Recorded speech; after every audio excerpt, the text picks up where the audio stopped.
Hi, it's me again. Had some audio trouble with my last video, so I thought I'd just use the microphone to see if it helped. So I've had a week since I posted my last video, more or less. Having a bit of a better time. I handed in one of my essays today. Felt like the weight of the world lifted up off my shoulders. It was just one of those things that was just dragging out for ages. Increasing my body tension, increasing my pain, all of that. Been looking at some more videos this week.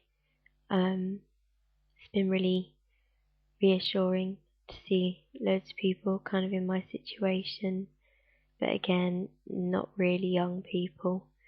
Read some more about the spinal stimulator, read some stuff about Spidertech tape, and after consulting 3 different websites, I don't really get that. The magic tape, that if you put it onto areas of your body, it seems to help. I can understand that it emphasizes movements that you make, and if you stick it on at your extremes of motion, then you know from the pulling of the tape when you're going to exceed your comfortable motion. I can understand that, but the fact that it's actually supposed to be medicinal when there's no science behind it really, or any scientific justification, and it's so expensive. It's unbelievably expensive.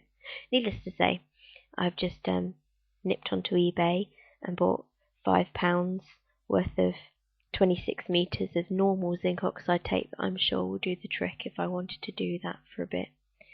I go through phases of this self-healing, I call it, where I stay on my meds, but I don't allow myself any top-up meds, and I try whatever fad I'm attempting at the moment. At one point it was turmeric in milk. That was a particularly repulsive 5 days. That was as long as I could stick it without wanting to vomit. It was revolting. Read it in a magazine, thought I'd give it a try. I read something about a clove enema this week. Needless to say, won't be doing that.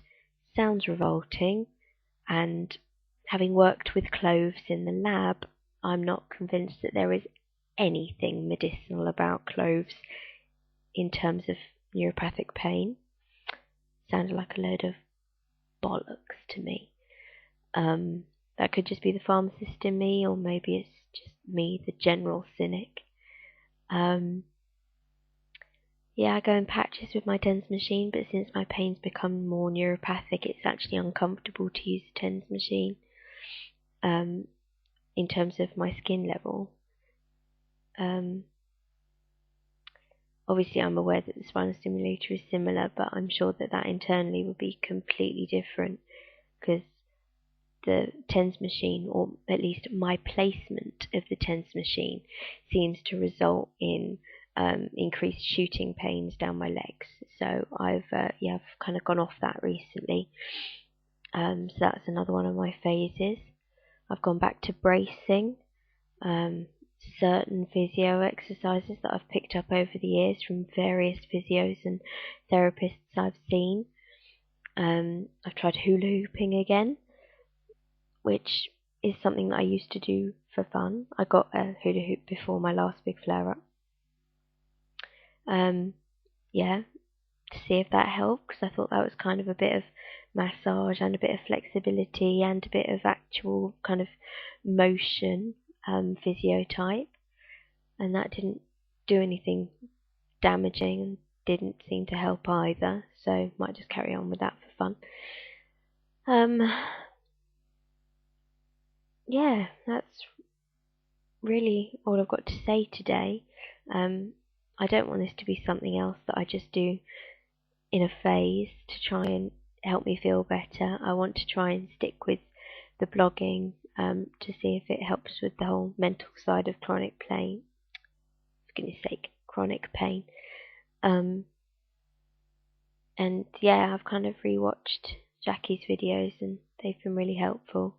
I'm going to put a link to one of her videos in my description if anyone who's watching is interested.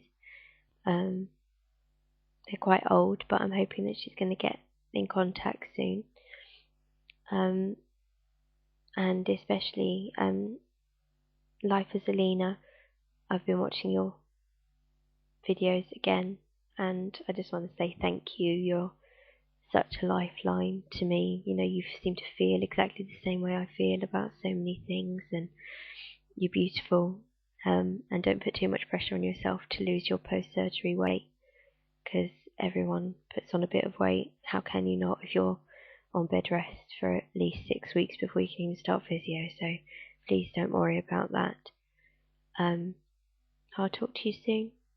Thank you for watching.